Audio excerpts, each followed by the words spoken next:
E os grandes momentos do Anderson, né? Você narrou os grandes Anderson momentos dele? contra o Chael Sonnen, uma luta antológica que ele estava tomando uma surra. A história é sensacional. Você achou que eu ia buscar essa? Essa história é muito boa, que foi o seguinte, cara. Os narradores do combate eram o Sérgio Maurício e o Lucas Pereira. Eles faziam ali os principais eventos e tal.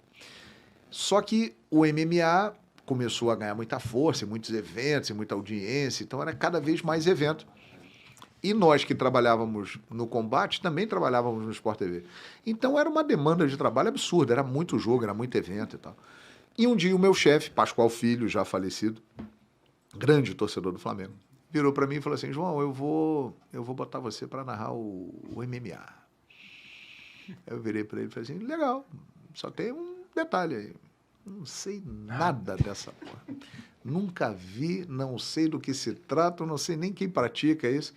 Aí ele falou: ah, é? É. Aí ele falou: tá bom, se vira. Tá escalado amanhã para fazer o evento. Amanhã? Amanhã.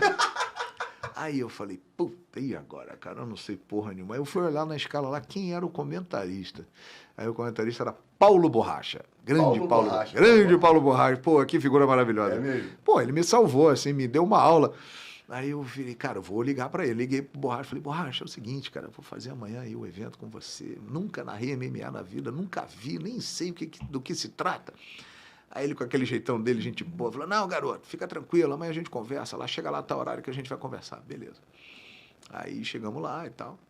Naquela época a gente não tinha esse acesso hoje em dia à informação tão grande como se tem hoje, né? Hoje em dia, aqui no meu smartphone, eu consigo fazer tudo na minha vida, né? Naquela época não, você tinha que procurar em computadores que eram mais antigos, a informação era mais lenta, a conexão era mais... as informações não eram tão amplas, né? Então era mais um trabalho artesanal mesmo e no boca a boca, né? Aí eu me lembro que ele virou para mim e falou assim: garoto, é o seguinte, ó, você é um narrador, um apresentador. Você abre a transmissão, você diz o que é. Ó, estamos aqui, vamos fazer o UFC tal, em tal lugar, a luta principal é fulano de tal contra fulano de tal, categoria tal, vão ter essas lutas aqui. Me chama e quando começar a luta, eu vou falando ali, eu vou analisando a luta e vou falando o nome dos golpes. E você fica de olho, fica ligado. Aí eu falei: porra, legal, obrigado. Pô, maneiro. Pô, maneiro pra caramba. Aí, beleza, aí primeiro evento, fizemos exatamente isso. Aí eu ia reparando que ele falava os nomes dos golpes e olhando a imagem, né? E fui guardando aquilo. Falei: pô, legal, bacana. Aí no segundo evento, repetimos essa estratégia, eu já peguei alguma coisinha, já... Tu lembra qual foi a luta principal do primeiro evento? Ah, não lembro. Não lembro, até porque como era o meu primeiro, não era um evento dos mais importantes, não tinha Anderson Silva, não tinha Minotauro, não tinha os campeões, era um assim. evento um pouco inferior, né? Sim. Mas que tinha um público enorme na época, como tem até hoje. E aí no segundo, no terceiro evento eu já fiquei mais soltinho, mais abusado, aí já falava algumas coisinhas a mais. E a partir ali do quarto, do quinto, eu já estava dominando e aí já fazia a minha parte de narrar, falando os golpes, a parte técnica, né? Então, ó, esses caras, Paulo Borracha, Joinha, Luciano Andrade, Carlão Barreto, pô, esses caras me ajudaram muito. Todos eles me deram toques, falaram: garoto, faz isso, faz aquilo. E aí é incrível, cara, porque eu posso dizer que depois do futebol foi o esporte de maior sucesso da minha carreira. É mesmo? Porra, virou uma loucura, assim, porque o público do MMA curtiu e eu dei muita sorte porque eu comecei a narrar na época que o MMA explodiu, né? Isso. O Anderson Silva começou a ganhar tudo, o Minotauro estava ganhando tudo, o Zé Aldo apareceu atropelando geral. E eu ali narrando, e você falou dos bordões aí. Fala aí, não tem uns bordões aqui. Porque, na época, o Sport TV e a TV Globo, eles tinham umas normas, assim, você não podia usar muitos bordões das transmissões, existia uma regra de conduta ali, Sim. A coisa ficava um pouco mais amarrada, um pouco mais séria. E aí, no combate, os caras falaram pra mim: aí, fala o que você quiser aí, pô. Desde que não seja palavrão, manda ver, pô. Me deram uma liberdade de criação. Aí eu comecei a falar um monte de coisa que eu tinha vontade de falar no futebol, e aí foi encaixando, cara. E eu percebi o seguinte: o público do MMA, né, que é um público que está vendo um evento pesado, um evento tenso, né? Tem sangue, tem luta. Mas assim, as pessoas começaram a se divertir com aquilo. Aí eu pensei, porra, eu tô conseguindo transformar isso aí numa coisa mais leve, mais suave, né? O pessoal tá brincando com isso. E aí eu fui, cara. E fui. E aí realmente marcou a época. E eu peguei, fiz narrações. Fala Porra. aí, uma mais emblemática, assim, Tem tua, algumas, cara, algumas. Por exemplo, o vamos lá. primeiro título do José Aldo no WEC, que era a Copa São Paulo de Futebol Júnior Boa, do MMA. caralho.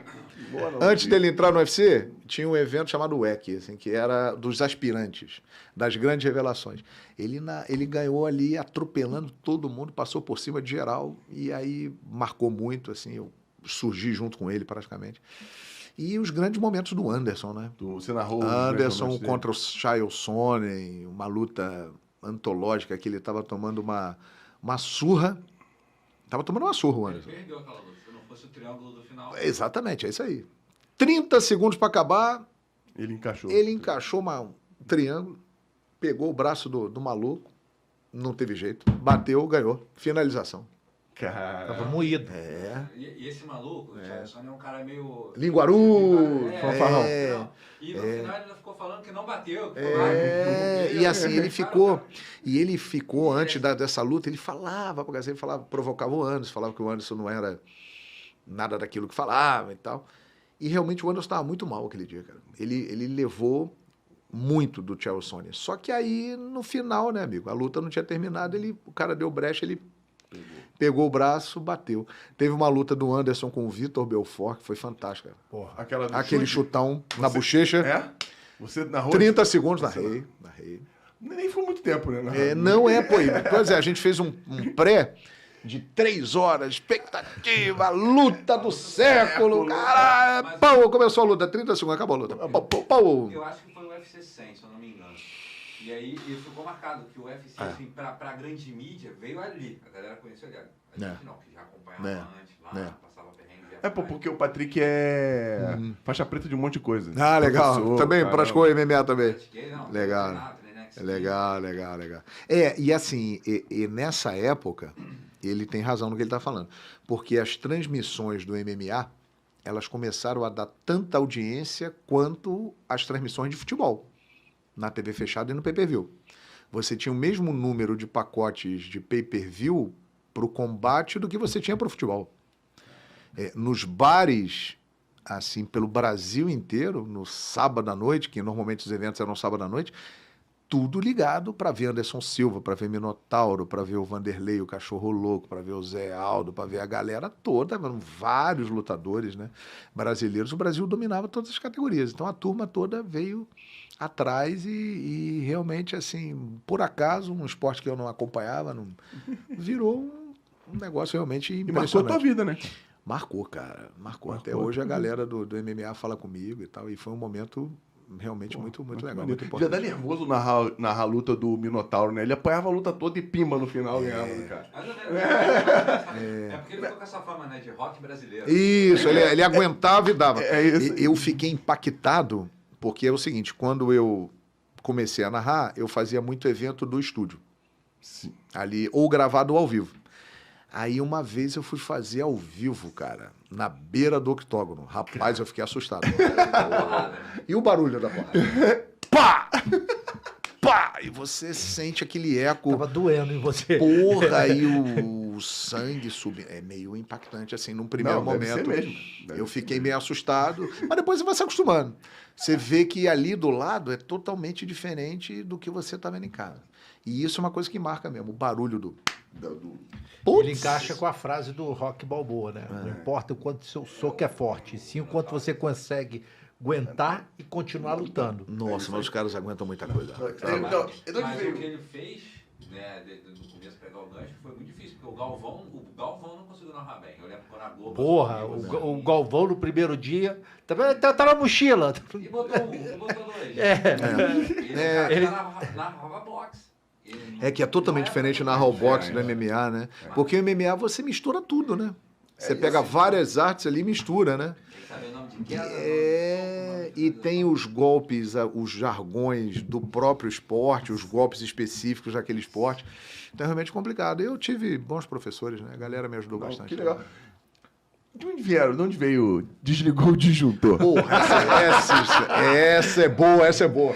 Essa daí, cara, foi numa luta do Minotauro, você vai lembrar, quando ele tomou uma na ponta do queixo do Caim Velasquez. Quando ele perdeu o cinturão. Perdeu o cinturão, caiu que nem um boneco. Aquele gigante, pô, na ponta do queixo, pegou, apagou tudo.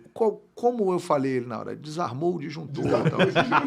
Porque o que acontece? Você está em casa, dá uma pane de luz, fica tudo escuro, você vai lá no relógio, o disjuntor está desarmado, né? Então fica tudo escuro. Beleza.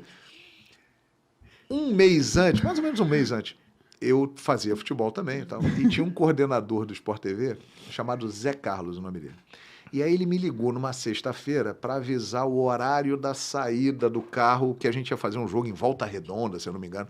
Ele falou, João, porra, 12:00 amanhã lá na porta da TV e tal, leva a sua camisa azul que nós vamos sair de 12:00 lá com a van. Eu falei, beleza, Zé, maravilha. Aí eu reparei que no fundo um pagode, um batuque, um musicão, muita gente falando. Eu falei, porra, tá animado aí, Zé?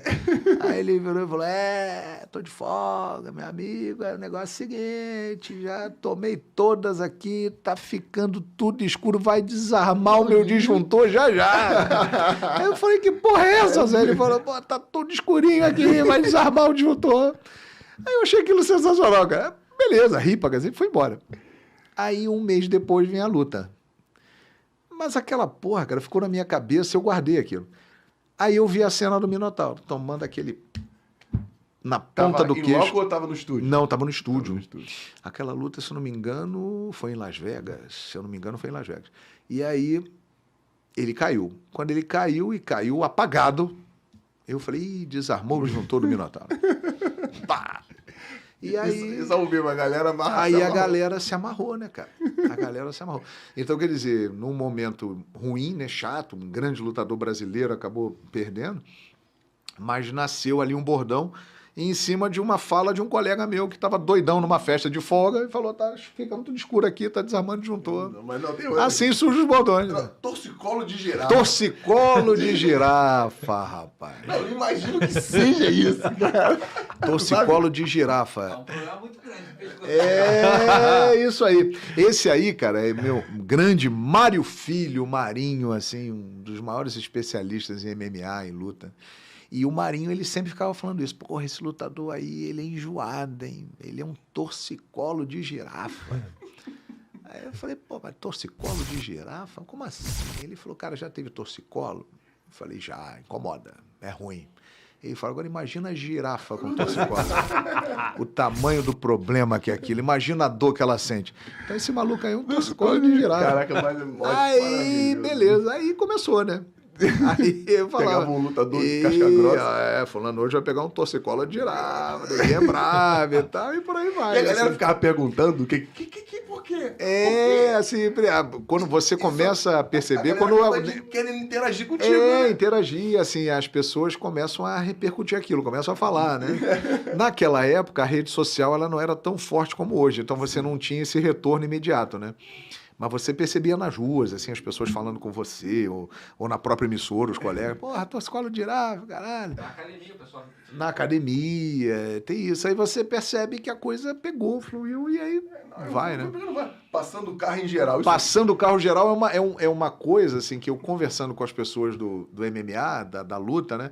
Eu percebi que neguinho falava muito isso. Falava assim... mais oriundo do jiu-jitsu. Aí, vagabundo passou o carro aí. Passaram o carro no maluco no lá. No Rio de Janeiro se fala. Aí passou o carro, aí eu abri a televisão, passando o carro geral, meu irmão. Vamos embora, meu. E aí você vai ouvindo as coisas e vai pegando. O que a galera fala, pô, legal. Isso já teve algo que você falou e não pegou? Assim, não saiu legal? Vários, não saiu bem? Vários. Vou falar isso mais não. Porque assim, na verdade, quem consagra o bordão é o público, né? Sim. Porque você fala um negócio, o cara começa a repetir, e aí já se cria uma exigência natural para você repetir aquilo, né? Há várias coisas, assim, que você sai falando. Tem coisas que você fala que você nem se liga e acaba o pessoal falando de volta e você se toca, pô, isso aqui é um bordão. Legal, e aí vai. A gente não pode estar aqui no bordão. Vamos lá.